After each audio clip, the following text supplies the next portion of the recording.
The worst part of this movie was the guy sitting next to me who wouldn't stop farting throughout the whole thing. Hello everybody and welcome to my quick review of Suicide Squad, which I saw last night at the IMAX at the Glasgow Science Centre.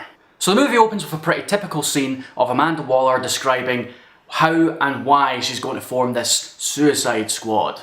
And then we're introduced to each member of the Suicide Squad. Each one gets a short intro and then a rap sheet and then a quick flashback about their life before they went to prison and then how they were captured. Thankfully this includes the majority of the cameos, so it gets them out of the way quickly, leaving the rest of the movie to stand on its own. And if you go to see the movie, pay attention to the rap sheets at the beginning. You get some pretty good insights into the characters and it's all just in writing on the screen. Especially pay attention to Harley Quinn's rap sheet. There's a very interesting little tidbit in there which may play a role in future films. Without spoiling too much, the movie is quite formulaic. It starts with a setup, establishing the characters, and then you have the journey and how they move forward, and then of course there's a distraction, spanner in the works if you will, and then there's the resurgence, and then there's the finale. It's all pretty straightforward. It's not anything we haven't seen in a million movies before. But despite that, it's actually all done in a way that's really entertaining and well worth watching. Now, as you would expect, the focus is on the most famous actors in the movie. It's very clear that Will Smith's Deadshot is the lead character, although his portrayal is actually really good. I don't know much about Deadshot from the comic books, but Will Smith is funny and believable, pretty much what you would expect from Will Smith at this point. Most of the characters are given very little development. You get a glimpse of their past at the beginning of the film, but after that, they're kind of just there for the most part, other than the sort of main characters of the story. Especially Killer Croc. It feels like he was just thrown in there just so that the group had a monster in the film. I don't know if in the comics he maybe has more to do, but in the movie, he was basically just there to be the big guy who crawls about the sewers and eats things. One of the characters that did get a lot of development that I wasn't expecting though was El Diablo. He actually gets quite a lot of story throughout the film, which really drive through some of the movie's key points. The most impressive performance by far though is Margot Robbie as Harley Quinn. She's sexy, she's funny, she's crazy, and she's got the right mix of compassion and not giving a fuck that we expect from the character. I personally wasn't expecting much from Margot Robbie in this role. I wasn't happy with the casting choice at all, but after seeing this movie, I have to say I was really impressed and I'm really looking forward to seeing her in future DCU movies. The most disappointing character in the movie, however, was Jared Leto's Joker.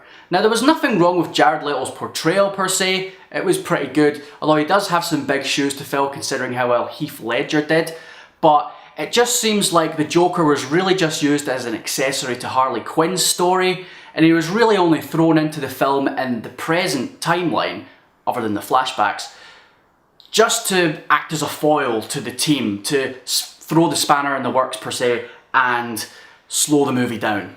He didn't really have much development, he didn't set much up, and it just seemed kind of pointless having him there, to be honest. Hopefully they'll expand on the character when they finally make this new Batman film with Ben Affleck. But honestly, I'd be happy just to see a completely different villain in that film that we haven't seen in movie form yet. The climax of the movie is pretty cliche, nothing spectacular or surprising, well written and well directed, but ultimately it kind of fell flat a little because from a squad of bad guys trying to do good, I was kind of expecting something a bit more surprising from it, but it really just came out flat. Overall, it was a fun movie, definitely worth watching. I'd go see it again. It was funny, it had a good cast, and it was pretty well written, even though it was a bit formulaic. The only major problem I had with it was the action was all full of just too much of that close-up shite that we're used to in Hollywood now, and that was just a bit disappointing. I expect a bit more from my superhero movies these days, considering how many of them there are now. They kind of need to push the envelope out a bit. So I would give it a 7 out of 10, would watch again. But if you do go and see it, maybe just go see it in 2D. Don't bother with the IMAX and the 3D. The 3D didn't really add much. And to be honest, while it was good, it wasn't good enough to pay that kind of money to go and see it. I think You should save going to the IMAX for the big spectacles that you really want to see, you know, your Star Wars movies, things like that, or stuff that has amazing reviews. I'll just add as well that there was an after credits scene. If you wait until the animated credits are finished, there is a little scene before the rest of the credits roll that involves a couple of characters. It's worth staying just to see it, but at the end of the day, the scene added nothing to the film itself and it added nothing to the DCU, so it was a bit pointless. It kind of just restated things that we already knew going forward, so it really just seemed like an excuse to have a cameo. But that's all for today. I hope you enjoyed this review. Please like, favourite and subscribe, and if you get a chance, go see Suicide Squad. It was definitely worth watching, and if you want to see more videos like this, please let me know in the comments. I'll definitely be uploading more reviews in the future. I've got an unlimited card for Cineworld, so I see a lot of movies. If you live in the UK, I definitely recommend getting a Cineworld unlimited card if you live near a Cineworld. Saves you a lot of money. It's basically by the time you've watched 2 movies in the month, you've already paid it off. And I make my money back on that and more.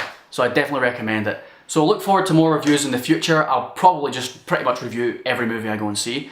And sometimes I go and see movies twice. Maybe I'll give a review on Second Looks too. So if you want to see more about that, just leave me a comment. If not, tough shit. I'm going to upload whatever the fuck I want. So thanks again for watching. Hope you enjoyed the review, and I hope you enjoy Suicide Squad. Have a good day.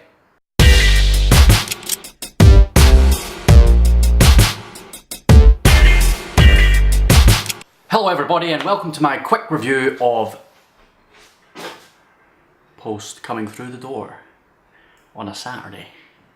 Sexy, sexy, sexy.